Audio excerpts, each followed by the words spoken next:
मेरा नाम शुभम है और मैं 20 साल का हो गया हूँ। दिखने में बहुत सुंदर हूँ। मेरी लंबाई 5.5 फुट है, रंग गोरा है, शरीर भी ठीक ठाक है। मैं जब अपने ननिहाल गया था तो मामी मुझे अपने खेत में लेकर गई। वहां पहुंचने पर मैं भूल गया कि वो मेरी मामी है। मामी भी बहुत सुंदर है और उनकी उम्र लगभग 27 साल है, मतलब वो मुझसे उम्र में ज्यादा बड़ी नहीं है। उनकी लंबाई मुझसे ज्यादा है और शरीर भी ज्यादा सधा हुआ है। उनका स्वभाव बहुत अच्छा है। मैंने उनसे कई बार अलग अलग बातें की, लेकिन वो कभी नाराज नहीं हुई। इसलिए मैंने मीठी मीठी बातों से उन्हें तैयार कर लिया और नजदीकी बढ़ गई। इसके बाद मैं उन्हें खेत में घुमाने ले जाने लगा। इस साल मैंने 12वीं पास की थी और एक प्राइवेट कॉलेज में बीए का फॉर्म भरा था, इसलिए कॉलेज जाना नहीं पड़ता था। मैं नानी को उनके घर छोड़ने आया था, क्योंकि वो अकेले आई थी। नानी ने कहा था कि वो अकेली चली जाएंगी, लेकिन मम्मी ने मुझे अकेले जाने नहीं दिया और मेरे साथ भेजा। मैं और नानी शाम को घर पहुंचे और घर पहुंचने पर केवल मामी ही घर में थी। मैंने घर में प्रवेश किया और मामी ने नानी के पैर छुए। मामी उस वक्त खुले बालों और हल्की साड़ी में बेहद आकर्षक लग रही थी। इसके बाद नानी ने मामा और नाना के बारे में पूछा तो मामी ने बताया कि ससुर बाहर गए हैं और हफ्ते भर में लौटेंगे। फिर मामी ने हमारे लिए चाय बनाई। उसी समय नाना भी आ गए। नाना के आने पर मामी ने सिर पर पल्लू ले लिया। मैं थोड़ी देर नाना के साथ बैठकर बातें करता रहा। उन्होंने मम्मी, पापा और खेती के बारे में पूछा। शाम होने पर मामी खाना बनाने की तैयारी करने लगी। नाना पत्ते खेलने बाहर चले गए और नानी आंगन में पड़ोसन से बात कर रही थी। मैं हॉल में बैठा मामी के ख्यालों में खोया हुआ था। मैंने सोचा कि रसोई में जाकर मामी से बात करूं, लेकिन चूंकि मैं नया नया आया था, इसलिए झिझक हो रही थी। मामा की शादी के बाद यह मेरा ननिहाल का दूसरा दौरा था। पिछली बार मामी अपने मायके चली गई थी। इतने में मामी की आवाज आई, शुभम, तुम यहाँ हो या बाहर गए? मैंने तुरंत जवाब दिया, नहीं मामी, मैं यहीं हूँ। मामी मुस्कुराकर बोली, तो फिर रसोई में आओ ना, तुम्हारे साथ मेरा भी समय अच्छा जाएगा।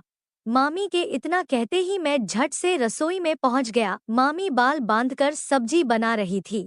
मैंने अंदर पहुंचते ही देखा कि मामी हल्के पसीने से चेहरा पोंछ रही थी। मैंने मजाक में कहा, सच कहूँ मामी, शायद आपको पता न हो, लेकिन आप कितनी सुंदर लगती हैं। मामी हंसकर बोली, अरे शुभम, मुझे पता है, इस गांव में मुझ जैसा सुंदर कोई नहीं है।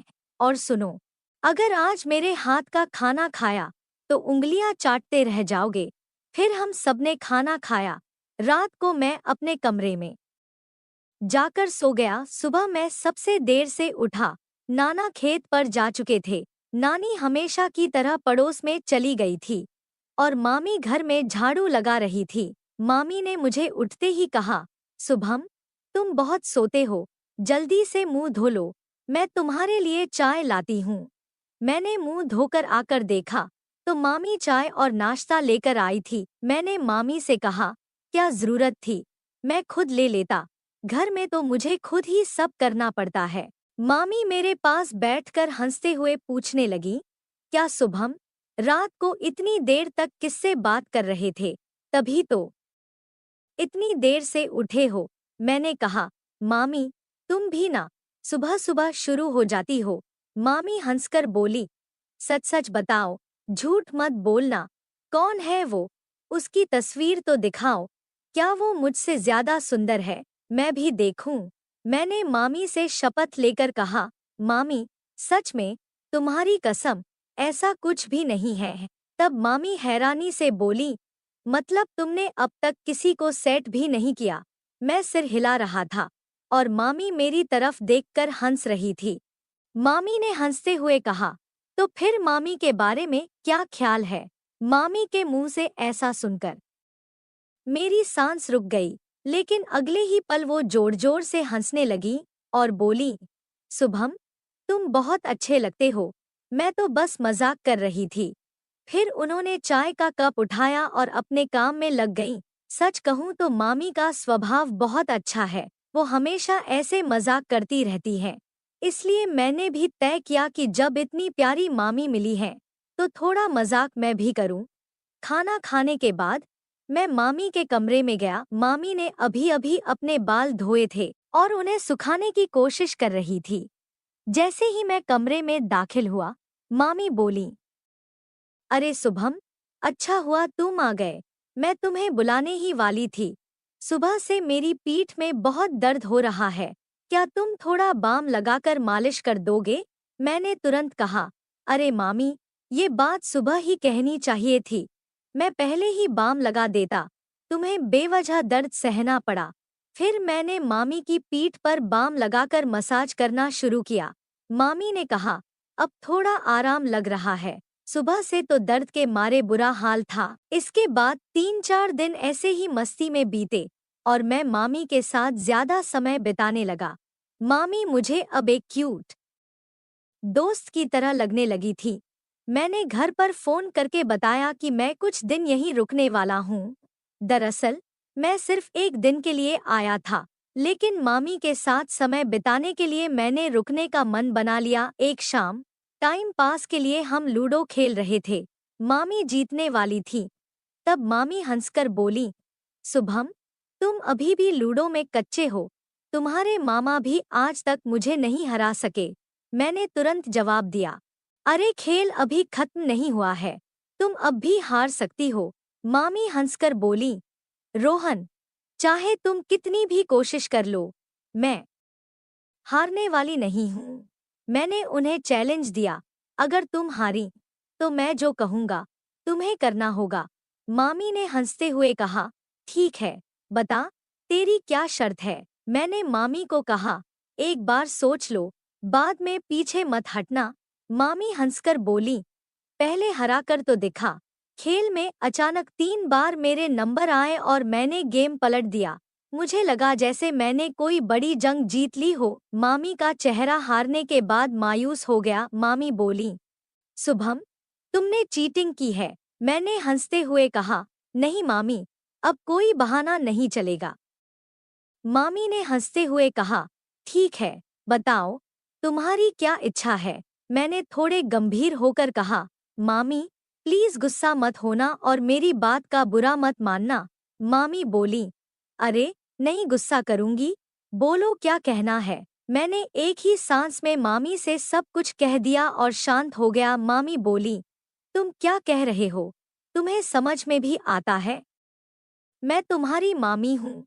मैंने माफी मांगते हुए कहा, प्लीज मामी, मेरी बात का बुरा मत मानो। मामी हंसकर बोली, शुभम, मैं तुमसे क्यों गुस्सा करूंगी, लेकिन तुम ही सोचो कि मैं तुम्हारी मामी हूँ। मैंने कहा, प्लीज मामी, मेरी बात समझने की कोशिश करो। मामी ने कहा, ठीक है, लेकिन एक वादा करो कि तुम ये बात किसी से नहीं कहोगे, यहाँ तक कि अपने दोस्तों से भी नहीं। मैंने खुश होकर कहा, पक्का वादा करता हूँ मामी, किसी से नहीं कहूँगा। ऐसे ही बातें चल रही थी कि अचानक नानी ने आवाज दी, मोनिका, चाय बना दो। 3 बज गए हैं। मामी चाय बनाने किचन में चली गई। थोड़ी देर बाद मैं भी किचन में जाकर खड़ा हो गया। अब मुझे एक पल भी रुकना मुश्किल लग रहा था। मैं तो जैसे मामी के आगे पीछे घूमने लगा था। मैं मामी के पीछे पीछे घूम रहा था। मामी हंसते हुए बोली, शुभम प्लीज, इतना मत करो, थोड़ा संयम रखो। घर में हमेशा अम्मा जी रहती हैं और अब तो रात में वो हमारे साथ वाले कमरे में सोने लगी है, इसलिए मुझे थोड़ी चिंता हो रही थी। अगले दिन मामी ने कहा, अब ऐसा करते हैं शुभम, हम खेत पर चलते हैं, वहाँ कोई नहीं होगा। मैंने हंसते हुए कहा, मामी, बाद में आप थक जाएंगी और फिर खड़ी भी नहीं हो पाएंगी। मामी ने हैरानी से पूछा, क्या? तो मैंने कहा, आप जमीन पर रुकेंगी क्या? वहाँ तो मिट्टी और लकड़ी होगी। मामी हंसते हुए बोली, शुभम, तुम्हारी बातें ही अलग होती हैं। वहाँ हमारी एक झोपड़ी है। ठीक है, पहले चाय पी लेते हैं। मामी ने कहा, ऐसी जल्दी मत करो, अभी दिन पूरी तरह ढला नहीं है, थोड़ा इंतजार करते हैं। हम बातें कर ही रहे थे कि अम्मा जी ने आवाज दी, तुम दोनों की बातें खत्म हो गई हों तो चाय ले आओ। फिर हम चाय लेकर अम्मा के पास गए। मैं तो बस सोच रहा था कि शाम कब होगी और हम खेत पर कब जाएंगे। जब सूर्य डूबने लगा, मामी नानी के पास गईं और पूछा, आज मैं और रोहन खेत पर जा रहे हैं, जल्दी लौट आएंगे। नानी ने इजाजत दे दी और कहा, ठीक है, लेकिन जल्दी वापस आना। इसके बाद मामी अपनी बेडरूम में गईं। एक तेल की बोतल और सेफ्टी रख ली। मैं हंसते हुए बोला, मामी, तुम्हें तो खूब अनुभव है। मामी ने मुस्कुराते हुए कहा, रोहन, आजकल तुम्हें बहुत बातें करने की आदत हो गई है, ज्यादा नाटक मत करना। मैंने भी मजाक में कहा, मामी, आपकी तो मस्ती खत्म ही नहीं होती। करीब 15-20 मिनट के कच्चे रास्ते पर चलने के बाद हम आखिरकार खेत पहुंच गए। खेत पहुंचने के बाद मामी ने झोपड़ी का दरवाजा खोला, अंदर जाकर बल्ब जलाया। वहां एक चारपाई थी और कुछ औषधियां और खाद रखी थी। मामी ने कहा, रोहन, ये सब छोड़ो और अब मुझे अपनी सबसे अच्छी दोस्त समझो। इसके बाद मामी ने कुछ समय तक मुझसे बातें की। वो लगातार हंस रही थी। लगभग आधे घंटे बाद हमने दरवाजा बंद किया, हाथ पैर धोए और घर की ओर चल दिए। रास्ते भर मामी मुस्कुराती रहीं, लेकिन मैं थोड़ा परेशान था। मामी हंसते हुए पूछने लगी, अब कैसा लग रहा है, रोहन? मैंने जवाब दिया, मामी, बहुत अच्छा नहीं लग रहा। मामी ने कहा, खालीपन लग रहा होगा, लेकिन चिंता मत करो, शाम तक नॉर्मल हो जाओगे। फिर हम घर पहुंचकर खाना खाया और मैं सो गया। अगली सुबह मामी चाय लेकर आईं। मैंने उन्हें थैंक यू कहा। मामी हंसते हुए बोली, कल का धन्यवाद आज कर रहे हो। मैंने मामी से कहा, मामी, शायद कुछ गलत हुआ, ऐसा नहीं करना चाहिए था, क्योंकि आप मेरी मामी हैं।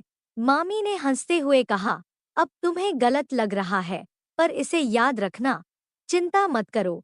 दोस्तों, इस कहानी को सुनाने का उद्देश्य किसी का दिल दुखाना या किसी अनैतिक गतिविधियों को बढ़ावा देना बिल्कुल नहीं है। बस आप सबको जागरूक और सचेत करना है।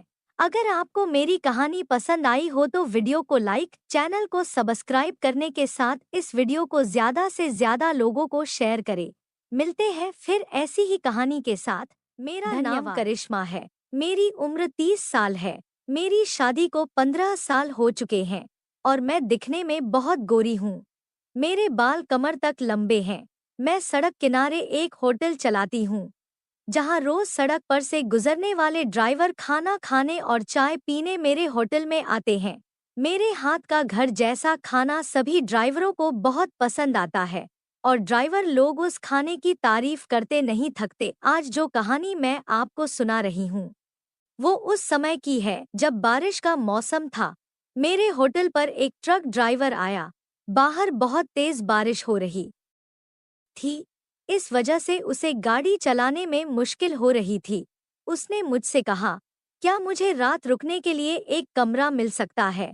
मेरे पास 2 ही कमरे थे, उनमें से एक पहले से किराए पर दिया हुआ था। वह ड्राइवर बहुत विनती करने लगा, इसलिए मैंने उसे अपनी रूम रात भर रुकने के लिए दे दी। मेरी शादी को 15 साल हो चुके थे, लेकिन अभी तक मेरा कोई बच्चा नहीं था। मेरा पति नीलेश बहुत शांत स्वभाव का था, लेकिन वह बहुत मेहनती था। हम दोनों मिलकर अपने होटल को संभालते थे। सुबह से रात तक हम दोनों ही वहाँ काम करते थे। हमारे पास वैसे तो ज्यादा पैसे नहीं थे और हमारी कमाई भी होटल से ज्यादा नहीं हो पाती थी, लेकिन फिर भी हमें भरोसा था कि एक दिन खूब पैसे आएंगे।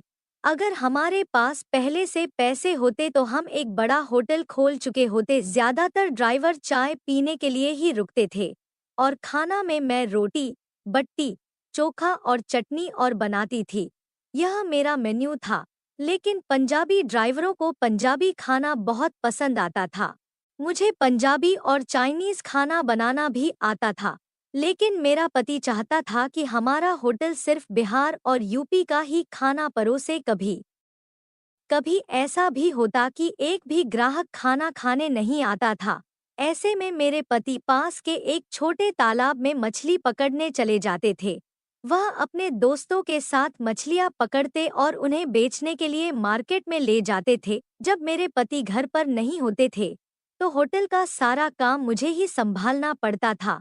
ऐसे में कुछ ग्राहक सिर्फ मुझे देखने के लिए होटल आते थे। उन्हें चाय तक पीना पसंद नहीं होता था, लेकिन मुझसे बातें करने के लिए आते थे। होटल के पीछे से एक हाईवे निकलता था, जहां से ट्रक और गाड़ियां गुजरती थी। इससे मेरे ग्राहक कम होने लगे थे। जो होटल और लॉज को जानते थे वही लोग यहाँ आते थे। नए ड्राइवरों को होटल के बारे में पता ही नहीं चलता था। मेरे ग्राहक दिन ब दिन कम होते जा रहे थे। मेरा धंधा जैसे बंद होने की कगार पर था। घर में पैसों की कमी महसूस होने लगी थी। मछली पकड़ने से भी ज्यादा पैसे नहीं आ पाते थे। इसलिए मेरे पति शहर में मिस्त्री का काम करने चले गए।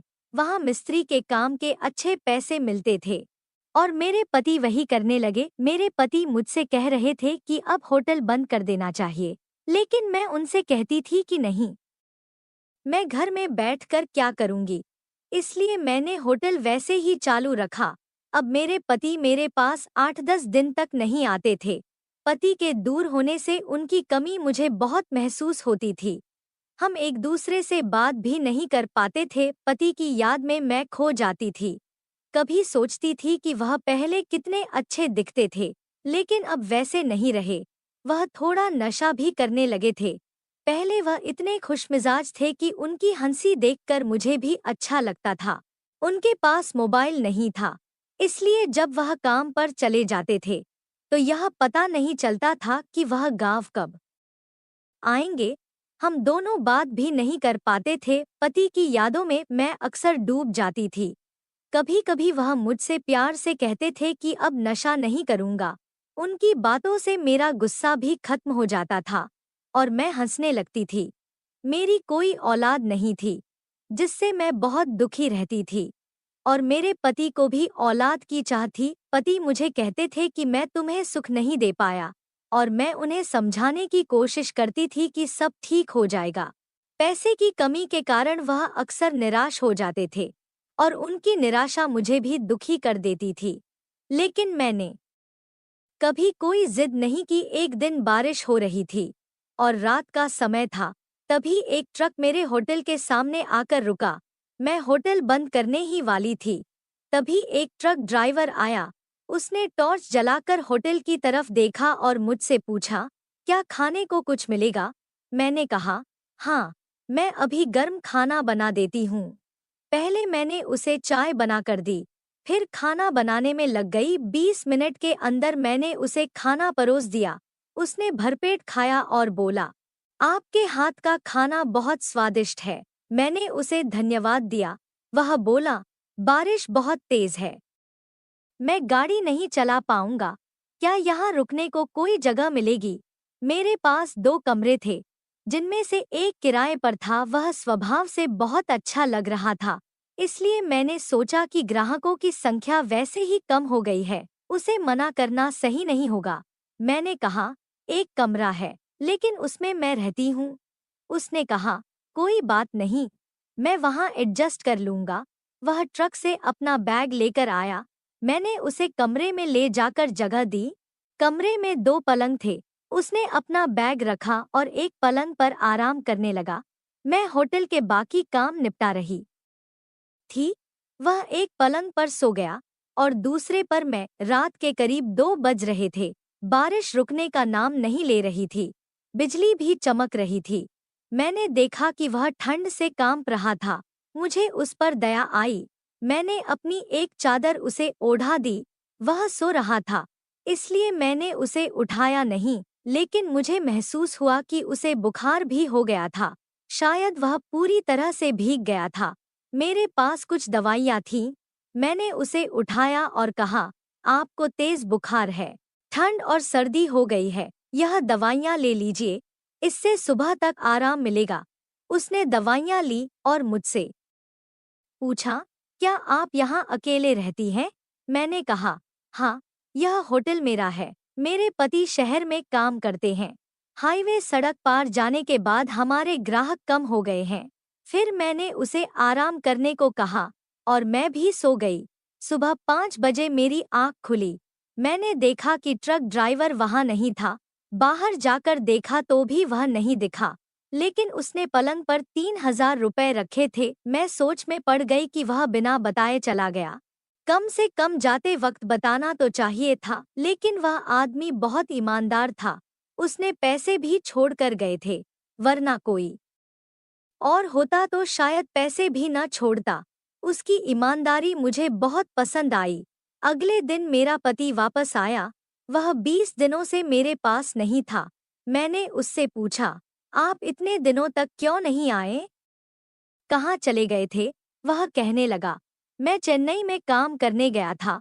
वहाँ एक कंस्ट्रक्शन साइट पर काम चल रहा था और वापसी में बारिश बहुत तेज थी, जिससे कोई वाहन नहीं मिल रहा था। लेकिन अब सब ठीक है। मेरा पति 20 दिनों बाद घर लौटा था और इस बार उसने कोई नशा भी नहीं किया था।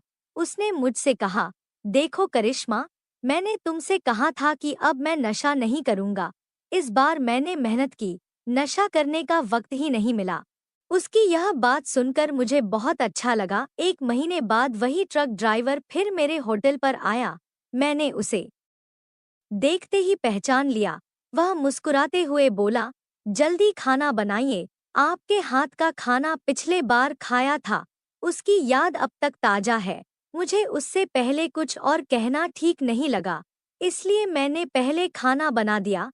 जब वह खाना खा रहा था, तब मैंने उससे कहा, आप पिछली बार आए थे, बारिश हो रही थी, आपको ठंड लग रही थी और बुखार भी था।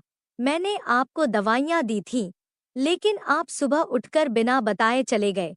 वह बोला, बारिश की वजह से रास्ते खराब थे और मुझे गाड़ी से सामान उतारने का ऑर्डर मिला था। अगर सामान समय पर नहीं उतारा तो मुझ पर जुर्माना लग जाता। आपको सुबह उठाने का मन नहीं हुआ, इसलिए मैंने बिल वहीं रख दिया और निकल गया। मैंने उससे कहा, आप वाकई बहुत ईमानदार हैं। उसने बताया, मैं पंजाब का रहने वाला हूँ। मेरी 2 गाड़ियाँ हैं, एक गाड़ी मेरा छोटा भाई चलाता है और दूसरी मैं। फिर वह कहने लगा, आपके हाथ का खाना इतना स्वादिष्ट है कि आपको होटल बड़ा करना चाहिए। मैंने उसे बताया, इसके लिए बहुत पैसा चाहिए, जो हमारे जैसे गरीबों के पास नहीं है। इसी होटल से हमारा घर चलता है। उसने जाते समय भी 3,000 रुपए देकर कहा, मुझे बिल का हिसाब नहीं चाहिए, आप अगले बार अच्छी सर्विस दीजिए। मैंने कहा, आपको सिर्फ 32,325 रुपए देने थे, लेकिन वह हंसते हुए बोला, रहने दीजिए, बस अगली बार और अच्छा खाना खिलाइए। उसका बात करने का तरीका बहुत मीठा था और उसकी ईमानदारी ने मेरे दिल में जगह बना ली थी। ऐसा लगा जैसे वह कोई अपना ही हो। वह चला गया और तभी मेरा पति वापस आ गया। मैंने अपने पति को उस ड्राइवर के बारे में सारी बात बताई और यह भी बताया कि उसने पिछले महीने 3,000 रुपए भी दिए थे और अब भी उसने खुशी खुशी 3,000 रुपए देकर गया। मेरा पति भी हंसने लगा और कहने लगा, करिश्मा, तुम्हारे हाथ में वैसी ही जादू है, इसलिए ये ट्रक ड्राइवर तुम्हारे खाने से बहुत खुश हो जाते हैं। उस ट्रक ड्राइवर ने मुझसे कहा था कि अब 5 दिनों में ट्रक खाली होगा और फिर इसी रास्ते से लौटते समय भाड़ा मिलेगा, तब मैं वापस आऊंगा। मैंने अपने पति को बताया कि वह 5 दिनों में वापस आने वाला है। मैं और मेरा पति अपने अपने काम में लग गए, लेकिन जैसा उसने कहा था, वह 5 दिनों बाद वापस आ गया। मेरा पति भी उस समय होटल में ही था।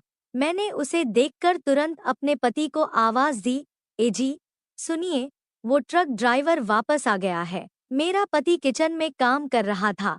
मैंने उसे बैठने के लिए टेबल लगाई, उसने खाने का ऑर्डर दिया और मेरा पति किचन से बाहर आया, लेकिन उसे देखकर वह थोड़ी देर तक वहीं खड़ा रह गया, जैसे कि उसे किसी सोच में डाल दिया हो। मैंने अपने पति से पूछा, क्या हुआ जी?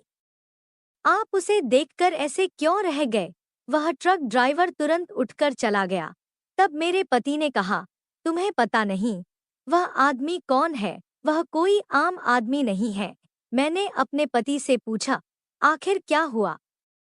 आप मुझे साफ साफ बताइए। तब उसने कहा, मैं पहले ट्रक ड्राइवर के रूप में काम करता था।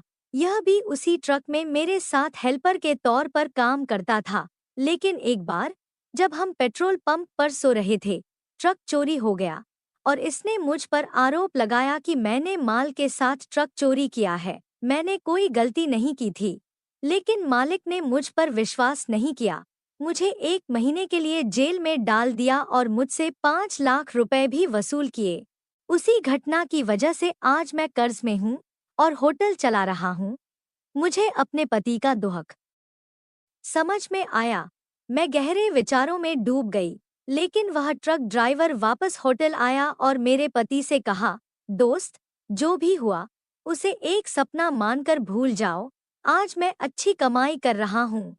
तुम्हारे मन को लगा होगा कि मैंने मालिक से तुम्हारे बारे में कुछ कहा होगा, लेकिन मैंने ऐसा कुछ नहीं किया। मुझे पता था कि यह होटल तुम्हारा है और तुम मुझसे मदद नहीं लोगे, इसलिए मैंने इस तरीके से तुम्हारी मदद करने का सोचा।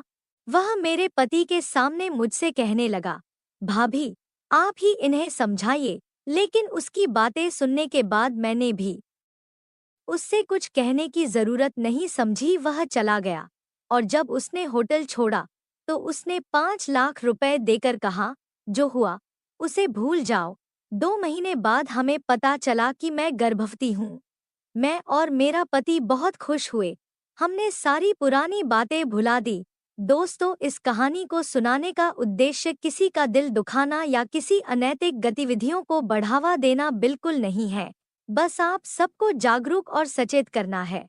अगर आपको मेरी कहानी पसंद आई हो तो वीडियो को लाइक, चैनल को सब्सक्राइब करने के साथ इस वीडियो को ज़्यादा से ज़्यादा लोगों को शेयर करें। मिलते हैं फिर ऐसी ही कहानी के साथ। धन्यवाद।